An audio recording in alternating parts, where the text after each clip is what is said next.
انتظار حسین کی کتاب دلی تھا جس کا نام۔ کہاں گئے وہ لوگ؟ صاحب تم جانتے ہو کہ یہ کیا معاملہ ہے اور کیا واقعہ ہوا؟ وہ ایک جنم تھا جس میں ہم تم باہم دوست تھے اور طرح طرح کے ہم میں تم میں معاملات مہر و محبت پیش آئے، شعر کہے، دیوان جمع کیے۔ اس زمانے میں ایک بزرگ تھے اور ہمارے تمہارے دلی دوست تھے، منشی نبی بخش ان کا نام اور حقیر ان کا تخلص۔ نہ وہ زمانہ، نہ وہ اشخاص، نہ وہ معاملات، نہ وہ اختلاط، اور نہ ہی وہ انبساط۔ بعد چند مدت کے پھر دوسرا جنم ہم کو ملا، اگرچہ صورت اس جنم کی بعین ہی مثل پہلے جنم کے ہے، یعنی ایک خط میں نے منشی صاحب کو بھیجا، اس کا جواب آیا، ایک خط تمہارا کہ تم بھی موسوم بمنشی ہر گوپال متخلص بتفتہ ہو، اور میں جس شہر میں رہتا ہوں اس کا دلی، اور اس محلے کا نام بلی ماروں کا محلہ۔ لیکن ایک دوست اس جنم کے دوستوں میں سے نہیں پایا جاتا۔ واللہ ڈھونڈنے کو مسلمان اس شہر میں نہیں ملتا، کیا امیر، کیا غریب، کیا اہل حرفہ، اگر کچھ ہیں تو باہر کے ہیں، ہندو البتہ کچھ کچھ آباد ہو گئے ہیں۔ غالب نے صحیح کہا، وہ جنم اور تھا اور دنیا ہی اور تھی۔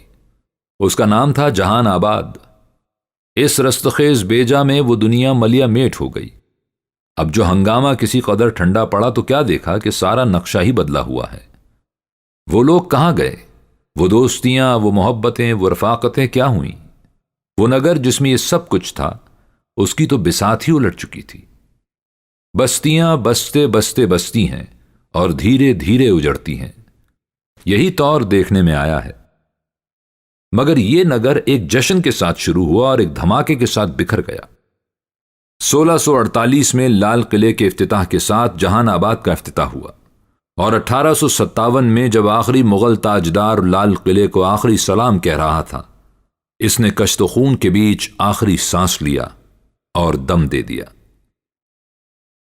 جب طوفان کا زور ٹوٹا، غالب نے آنکھ کھول کر ارد گرد نظر ڈالی کہ کیا کچھ چلا گیا اور کیا کچھ بچ گیا۔ پتا چلا کہ سینکڑوں عزیز راہی ملک عدم ہوئے، سینکڑوں ایسے مفقود الخبر ہو گئے کہ ان کے مرگ و زیست کی خبر نہیں۔ دو چار باقی رہتے ہیں، خدا جانے کہاں بستے ہیں۔ مگر پھر رفتہ رفتہ ان دو چار میں سے 3 کا پتہ پایا۔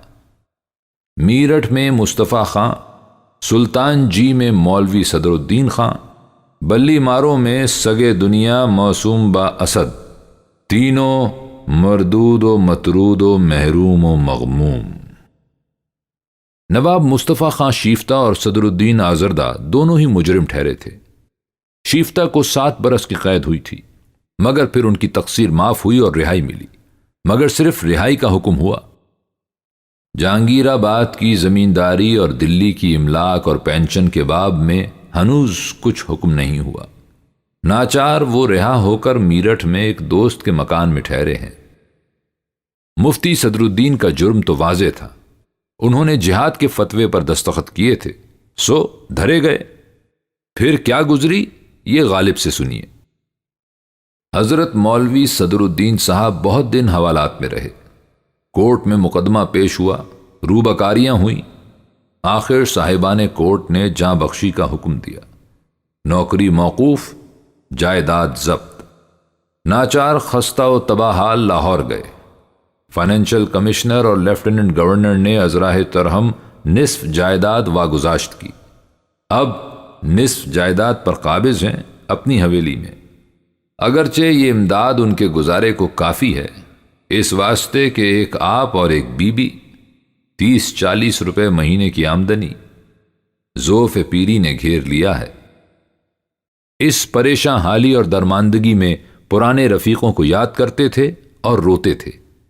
اسی عالم میں ایک مرثیہ لکھا، ٹکڑے ہوتا ہے جگر جان پہ بن آتی ہے، مصطفیٰ خان کی ملاقات جو یاد آتی ہے، کیوں نہ آزردہ نکل جائے نہ سودائی ہو، قتل اس طرح سے بے جرم جو صہبائی ہو۔ امام بخش صہبائی کو پھانسی لگی، مولانا فضل حق خیر آبادی کو کالے پانی کی سزا ہوئی۔ احمد حسین میکش کا کیا انجام ہوا، یہ غالب سے سنیے۔ احمد حسین میکش کا حال کچھ تم کو معلوم ہے یا نہیں؟ مخنوق ہوا، گویا اس نام کا آدمی شہر میں تھا ہی نہیں۔ جہاں آباد اپنی بساط لپیٹتے لپیٹتے اپنے کتنے فرزندوں کو اپنے ساتھ لے گیا۔ چاندنی چوک کے بیچ پھانسی کا تختہ نصب تھا۔ آگے یہاں ہزاری بازاری گھومتے پھرتے تھے، دم کے دم میں سینکڑوں ہزاروں کا سودا ہوتا۔ اب یہاں موت کی گرم بازاری تھی۔ ادھر دلی دروازے کے باہر میدان میں کتنے معززین مقید بیٹھے تھے اور اپنی اپنی موت کا انتظار کر رہے تھے۔ انہی میں مولانا محمد حسین آزاد کے والد اور دہلی اردو اخبار کے ایڈیٹر مولوی محمد باقر بھی تھے۔ باپ نے موت کی سزا پائی، بیٹا بھیس بدل کر اور استاد کا دیوان بغل میں داب کر شہر سے نکلا اور در بدر پھرتا پھراتا لاہور کی طرف نکل گیا۔ سٹی آف جنس کے مصنف کے حساب سے 3000 دلی والے بغاوت کے جرم میں ماخوذ ہوئے اور موت کے گھاٹ اتار دیے گئے۔ کسی کو پھانسی، کسی کو گولی اور کسی کو توپ کے دہانے سے باندھ کر اڑا دیا گیا۔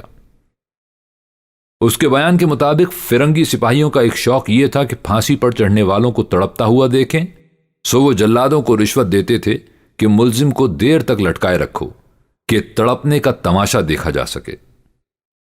قصہ مختصر، جو زد میں آ گیا وہ مجرم ٹھہرا اور پھانسی پر چڑھ گیا۔ بقول غالب ہر شخص کی نوشت کے مطابق حکم ہو رہے ہیں، نہ کوئی قانون ہے، نہ قاعدہ، نہ نظیر کام آئے، نہ تقریر پیش جائے۔ کتنے جان بچا کر بھاگے اور شہر سے نکل گئے، ان کی قسمت میں دربدری خاک بسری لکھی گئی۔ آدمیوں کے ساتھ یہ گزری، پھر سنگ و خشت کی باری آئی۔ جہان آباد کی اینٹ سے اینٹ بچ گئی، پھاوڑا بجنے لگا، کدالیں چلنے لگیں، محلے برباد، کوچے اجاڑ۔ غالب نے ایک دوست کو لکھا کہ ایک شیر زور آور اور پیل تن بندر پیدا ہوا ہے، مکانات جا بجا ڈھاتا پھرتا ہے۔ فیض اللہ خاں بنگش کی حویلی پر جو جو گلدستے ہیں جس کو عوام گمزی کہتے ہیں، انہیں ہلا ہلا کر ایک ایک کی بنا ڈھا دی ہے، اینٹ سے اینٹ بجا دی ہے۔ واہ رے بندر، یہ زیادتی اور شہر کے اندر۔ ایک فیض اللہ خاں بنگش کی حویلی پر موقوف تھوڑا ہی تھا، حویلیاں، مسجدیں، سرائیں سب برباد۔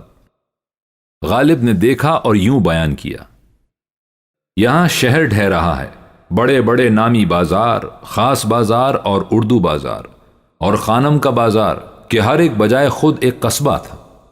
اب پتہ بھی نہیں کہ کہاں تھے۔ صاحبان امکنہ و دکاکین نہیں بتا سکتے کہ ہمارا مکان کہاں تھا اور دکان کہاں تھی۔ برسات بھر می نہیں برسا، اب تیشہ اور کلن کی طغیانی سے مکان گر گئے۔ بڑے دریبہ کا دروازہ ڈھایا گیا، قابل اتار کے کوچے کا بقیہ مٹایا گیا، کشمیری کٹہرے کی مسجد زمین کا پیوند ہو گئی، سڑک کی وسعت 2 چند ہو گئی۔ مسجد جامع سے راج گھاٹ دروازے تک بے مبالغہ ایک صحرائے لقدق ہے۔ اینٹوں کے ڈھیر جو پڑے ہیں وہ اگر اٹھ جائیں تو ہو کا مقام ہو جائے۔ مرزا گوہر کے باغیچے کے اس جانب کو کئی بانس نشیب تھا، اب وہ باغیچے کے صحن کے برابر ہو گیا ہے، یہاں تک کہ راج گھاٹ کا دروازہ بند ہو گیا۔ فصیل کے کنگورے کھلے رہتے ہیں، باقی سب مٹ گیا۔ آہینی دروازے کے واسطے کلکتے دروازے سے کابلی دروازے تک میدان ہو گیا۔ پنجابی کٹرا، دھوبی واڑا، رام جی گنج، سعادت خاں کا کٹرا، جرنیل کی بی بی کی حویلی، رام جی داس گودام والے کے مکانات، صاحب رام کا باغ اور حویلی، ان میں سے کسی کا پتہ نہیں ملتا۔ کشمیری کٹرا گر گیا ہے، وہ اونچے اونچے در اور وہ بڑی بڑی کوٹریاں 2 رویا نظر نہیں آتی کہ کیا ہوئیں۔ کشمیری کٹرے کی مسجد زمین کا پیوند ہو گئی۔ آغا باقر کا امام باڑہ اس سے علاوہ کہ خداوند کا عزا خانہ ہے، ایک بنائے قدیم رفیع مشہور، اس کے انہدام کا غم کس کو نہ ہوگا۔ قصہ مختصر یہ کہ شہر صحرا ہو گیا۔ اس کے بعد کا احوال یوں بیان کرتے ہیں، شہر چپ چاپ، نہ کہیں پھاوڑا بچتا ہے، نہ سرنگ لگا کر کوئی مکان اڑایا جاتا ہے، نہ آہینی سڑک آتی ہے، نہ کہیں دمدمہ بنتا ہے۔ دلی شہر خاموشاں ہے۔ بلکہ یوں کہیے کہ اب جہان آباد شہر برباد ہے، غالب کے لفظوں میں ایک غارت زدہ شہر۔ مگر جہان آباد کی دو بڑی نشانیاں ابھی تک باقی تھیں، لال قلعہ اور جامع مسجد۔ ان کا کیا بندوبست کیا جائے؟ ویسے تو شروع میں انہیں بھی ڈھانے ہی کے منصوبے باندھے گئے تھے۔ سٹی آف جنس کے مصنف نے ایک فرنگی ہگ چیچسٹر کا یہ بیان نقل کیا ہے: شہر میں کتنی ہی مسجدیں ہیں کہ کمال خوبصورت ہیں، لیکن میرا جی چاہتا ہے کہ ان سب کو صفحہ ہستی سے مٹا دیا جائے۔ ان اجڑ بدماشوں نے ہمارے گرجا گھروں اور قبرستانوں کی بے حرمتی کی ہے، سو میری دانست میں تو ہمیں ان کے بدبودار مذہب کا کوئی پاس نہیں کرنا چاہیے۔ پہلے تو یہ دستور چلا آتا تھا کہ ان مسجدوں میں قدم رکھنے سے پہلے جوتے اتار دیے جاتے تھے، بادشاہ کے حضور جانے سے پہلے بھی یہی رسم برتی جاتی تھی، لیکن ہم اب یہ پرواہ نہیں کرتے۔ اور وہ سور بوڑھا بادشاہ، میں اسے دیکھ آیا ہوں، بالکل بوڑھا پھونس ہے، لگتا ہے کوئی خدمتگار ہے۔ تو منصوبے تو یہ تھے، مگر شاہ جہاں کی بنائی ہوئی عمارتیں ڈھانے والوں پر بھاری پڑیں۔ یہ احوال غالب سے سنیے: اللہ اللہ، قلعے میں اکثر اور شہر میں بعض وہ شاہجہانی عمارتیں ڈھائی گئی ہیں کہ کدال ٹوٹ گئے ہیں، بلکہ قلعے میں تو ان آلات سے کام نہ نکلا، سرنگیں کھودی گئیں اور بارود بچھائی گئی اور مکانات سنگیں اڑا دیے گئے۔ ابتدائی منصوبہ تو یہی تھا کہ پورے قلعے کو ڈھا دیا جائے اور اس کی جگہ وکٹوریا فورٹ تعمیر کیا جائے۔ شہر کی فصیل کو بھی ڈھانے کا منصوبہ تھا۔ اصل میں تو منصوبہ یہ تھا کہ پورے شہر کو نیست و نابود کر کے اپنی فتح کی خوشی میں ایک نیا شہر آباد کیا جائے۔ مگر جو کام جوش انتقام میں آسان نظر آ رہا تھا، پتہ چلا کہ وہ مشکل کام ہے۔ فصیل کے سلسلے میں تو جان لارنس نے صاف کہہ دیا کہ 7 میل لمبی فصیل کو ڈھانے کے لیے جتنا بارود چاہیے وہ ہمارے پاس نہیں ہے۔ قلعے کی کتنی عمارتیں ڈھا دی گئیں، کتنے خوبصورت گوشے تباہ و برباد کر دیے گئے، مگر پھر یہ کام بھی مشکل نظر آیا۔ آخر صلاح یہ ٹھہری کہ اسے ڈھا دینے سے بہتر تو یہ ہے کہ یہاں فوج ڈیرا کرے۔ جامع مسجد کے سلسلے میں لارڈ ایجرٹن نے تجویز پیش کی کہ اسے مسمار کر دیا جائے۔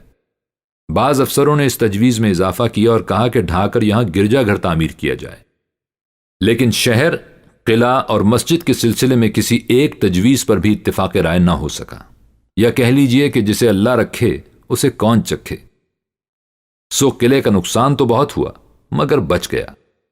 جامع مسجد سالم بچ گئی۔ ہاں، 2 مسجدیں تھیں، مسجد فتح پوری اور زینت المساجد۔ مسجد فتح پوری کا مسئلہ اس طرح حل ہوا کہ لالا چھنا مل نے، کہ اب وہ دلی کے بہت بڑے بینکر تھے، اسے خرید لیا۔ زینت المساجد میں بیکری کھل گئی۔